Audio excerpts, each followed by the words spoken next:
Hello there everybody, and welcome to today's upload. Before we begin, feel free to ignore the background footage. That's just background for the things that I am going to be discussing in today's video. So, it looks like Formula One's worst kept secret, or should I say newest worst kept secret, is slowly being revealed. First, we had Kimi Räikkönen announcing his retirement at the end of the season, and you know what? Kudos to him. I wish him the best. I did say a bit about Kimi in my career mode video from, I think it was Monza. So I did say a bit for Kimi there. Next up, today, Bottas was announced for Alfa Romeo. So there is just one piece of the puzzle left to fit. Who is going to be the new Mercedes driver? As for me, it's gotta be the one, the only, King Latifi! No, I'm joking. I mean, as much as that would be amusing to see, it's not going to be Latifi. Sorry to all the King Latifi shippers out there, but yeah, it's clearly going to be George Russell signing for the seat next season. Although me and my friends have had a joke, I've had a joke with my friends saying, wouldn't it be an amusing plot twist if, I don't know, Vettel were to move across from Aston Martin to Mercedes and George was to then get the Aston Martin seat. But no, it's clear that George Russell is going to be the one that gets that Mercedes seat, and I'm expecting that to be confirmed very soon after this video drops, thus rendering this video entirely pointless. So let's just say, for argument's sake then, that George has got the seat. Well, first and foremost, I just want to say, you know what, fair play to Valtteri Bottas. He's had a decent few seasons with Mercedes. There's been a lot of up and downs and mixed fortunes for him. But, a handful of race victories. I don't always agree with the way that Mercedes have treated Valtteri, and I do feel like they have been a bit harsh on him at times. But having said that, he has been a big support to Lewis Hamilton, and I'm sure that'll be noted with Mercedes and Lewis. But I don't know, I just feel like they haven't always been entirely fair to him. And I did like the fact that in the Dutch Grand Prix, when they told him not to go for the fastest lap, he went and did it anyway. And that, for me, was what revealed that Valtteri was in fact leaving the team.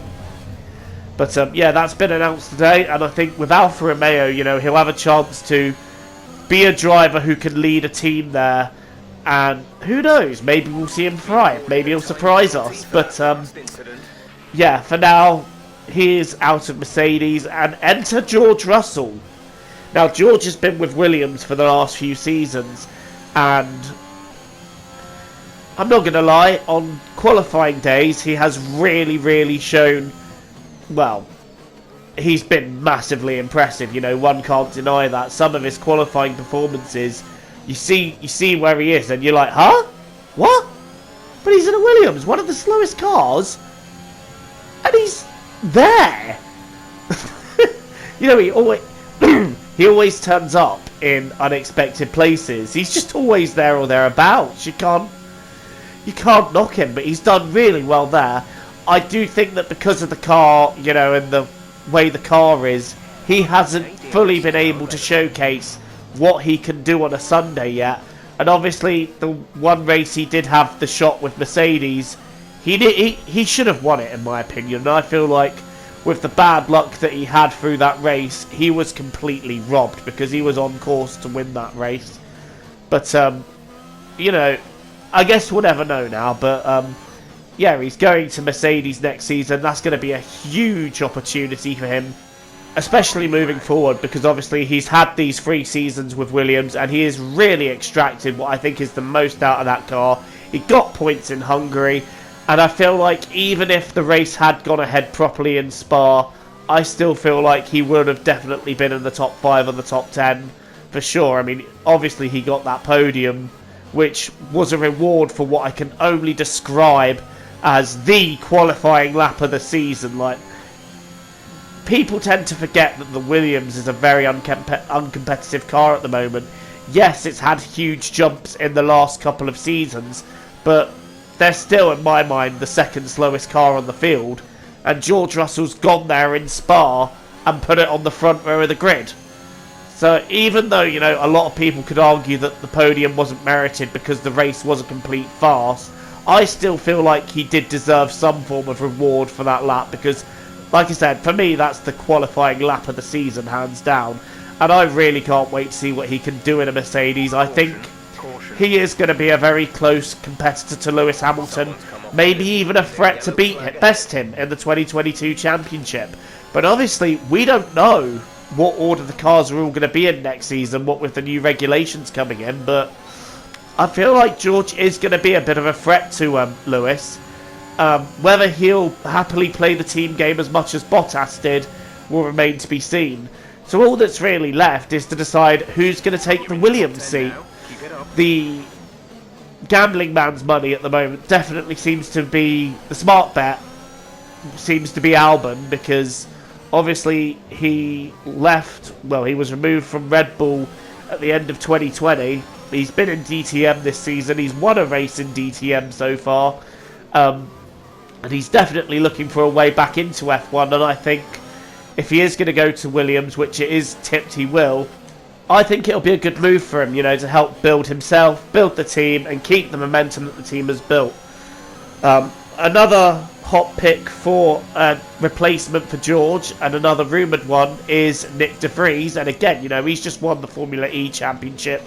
He won his F2 season quite comfortably, which in a spec series is not easy to do. So, fair play to him for that. I do think that he'd be a good fit as well, but also he could potentially be a good fit, and I know there's rumours suggesting that he could actually end up filling the other Alfa Romeo seat. And either way, I've said this from the beginning, that I think Nick de Vries deserves an opportunity in F1. I know a lot of people will say, well, he's settled in Formula E, you know, he's probably better off there and doing endurance championships, but I'd like to see de Vries have a go, because I really rate him. As for Williams, like I said, maybe they could consider Jack Aitken again, but I do think the favourite at the moment stands to be Alex Albon. If he gets a second chance in F1, I hope he does well with it, because I don't even think Albon was that bad of a driver. I just think what happened with Red Bull was very similar to what happened with Gasly. You know, it's very much one of those it is what it is situations, and well, look at Gasly now. He's absolutely thriving. He's just finished P4 in the Dutch Grand Prix, beating both McLarens and Ferraris. So Pierre's definitely proven his worth in the last few seasons. But yeah, what do you guys think of this current musical chairs going? Who do you think is going to go where? Let me know in the comments box below. I do apologise for how croaky my voice is. I am actually recording this video while showing symptoms of COVID-19, so I that's going to be fun to find out what's going on there in the next couple of days. But I wanted to do this video anyway to just get my thoughts and feelings out there. But like I said, who do you guys think should be where, and how do you think Russell, Bottas, and whoever gets the Williams and other Alfa seat, you know, how do you think they'll all get on? Let me know in the comments below. Thank you very much for watching. Don't forget to like and subscribe, and I'll see you again the next time I make a video. Obviously. Duh.